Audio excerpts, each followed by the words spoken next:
Brock is just, he's dynamic. He loves to push the ball down the field. Having Ricky back, I think that just changes the way defenses have to play us. The whole offense is healthy generally. So, this is kind of, what we envision coming into this season. We're looking to continue that here going forward. Kyle Juszczyk joins us on the show. Juice, what's going on? Thanks for doing it, man. Hey, what's going on, man? Just finished up practice, headed home, ready for a big week. 200 games? Are you kidding me, Kyle? 200, man. That's regular season, too. That's not even counting playoffs. My gosh, how do you process that? I'm sure that your mind goes back to when you were just entering the league, the idea of being able to play 200. So congratulations, and what does that mean to you? Man, it means so much to me. And it's hard for me to even wrap my head around that number because, I think back to playing college football, and I played 40 college games, and that seems like a big chunk of my life, like a big chunk of my football career.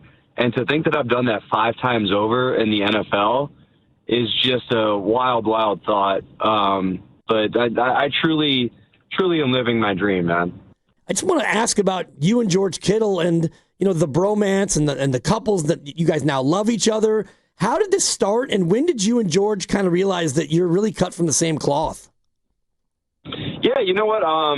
I noticed George right away, as a rookie, that there was something different to him and that he could be a really special player, if he did things right. And it definitely has panned out that way. You saw his freak athleticism very early on.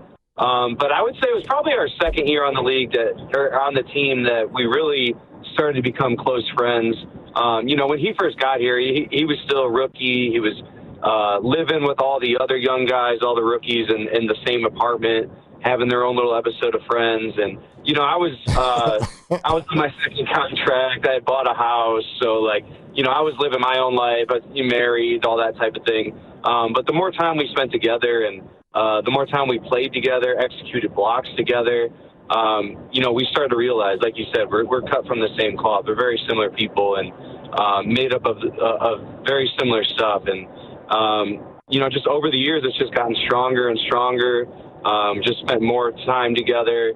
Our wives have become best friends, and it's been a really, really cool experience to go through this for 9 years together now. And I think a lot of people, maybe a lot of people haven't, Kyle, but that appearance that you two did on the Kittles podcast recently has kind of made the rounds, and those stories that you shared, not just about the group you four, but what was going on during those few days this offseason when you weren't a Niner. And it was interesting to hear it from the perspective of you four, but I'd love to hear you maybe just share a little bit of a timeline of kind of why did that happen in the first place, what was going on day by day, and then what made it reverse field and get everybody back together. Yeah, you know what? I knew with probably 2 weeks to go in the season last year that it was a possibility that they were going to come to me about restructuring my deal. And it was never something that was set in stone. It was something that they had given me an idea that, just be ready. It is possible. And I really used that as fuel to play my absolute best football to end the season. And I felt like I did. I felt like that game against Detroit and Arizona, I put it out there that I can still play at the highest of levels. So I was feeling really good going into the offseason. I figured I had shown what I could still do. Unfortunately, there were so many different contracts up in the air with the Niners and, so much going on with as far as, signing Brock and, they upped, I believe it was Fred and George this offseason and, trying to sign guys like Huff and Greenlaw. And there's just a lot of money being spent. And I think, they were looking, for a place to find a little extra cash. And unfortunately, it came down to the 13-year fullback. And you know what? It was a complicated process, and that I've spoken on spoken about it a million times of, I was hurt by the whole thing. But thank God, it worked out that after they did release me, they had told me, like, the door is open for you to come back. They just prefaced it with, it's probably not going to be for what you want it to be. So, as a professional, I had to go out there and, kind of shop myself, see what else was out there, see what kind of market I really had. And fortunately, I had one. I found it with a few teams across the league and was able to, come back to the Niners and, basically say, hey, this is my market. If you guys, like, I want to be a Niner. And, we were able to come to an agreement and, get to a deal that I felt comfortable with, and they did as well. You say that there were suitors, and I'm not surprised because you're so good at what you do, but so few teams actually need what you do with so much 11 personnel. Not a lot of teams use the fullback, and yet you come back to the 49ers. Is your fit in the Kyle style simply better than it would have been anywhere else?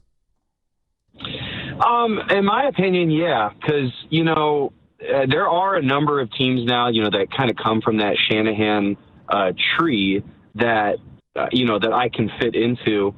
But even if they haven't used, a quote unquote fullback in years prior, I had teams tell me, like, hey, like, I know we didn't use, a typical F like you, but this is how we envision using you if you did come here.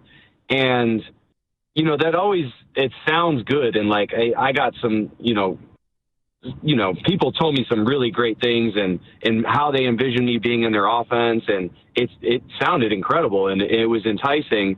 But at the end of the day, like, I've been through this a long time, and there's a difference in talking about it and then versus a team that's actually going to do it and implement it like we have in San Francisco. And I kind of think to a number of Pro Bowls that I've been to, talking to the OC, like, going into the game, and they're like, oh yeah, we love the fullback. Like, we use the fullback probably the second most in the league outside of you guys. And then I'll go back and fact check it, and their fullback plays like 15% of the snaps.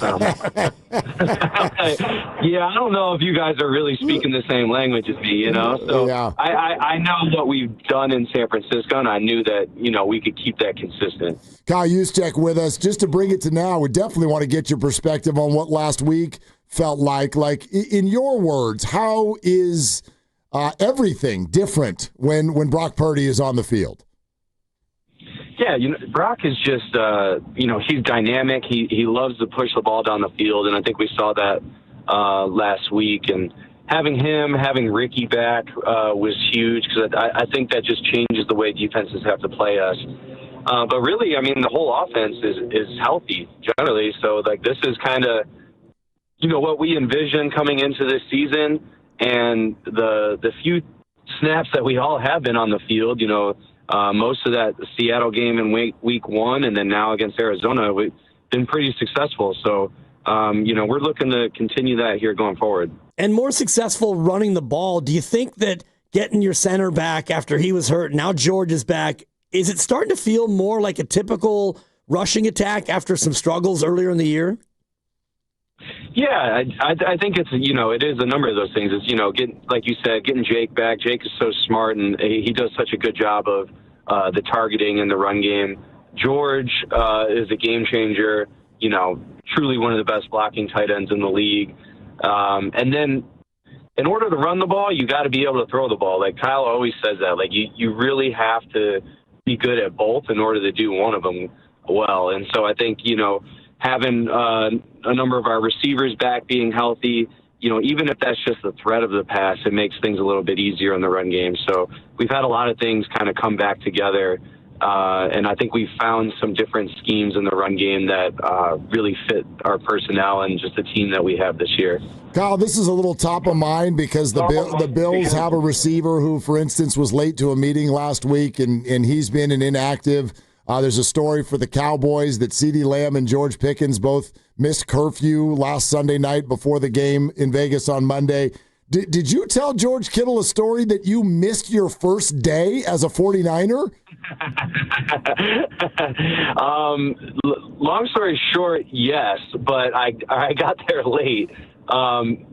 Basically, so in 2017, the Niners, I mean, they signed it was 13 free agents to start the season. You know, they had cleared house.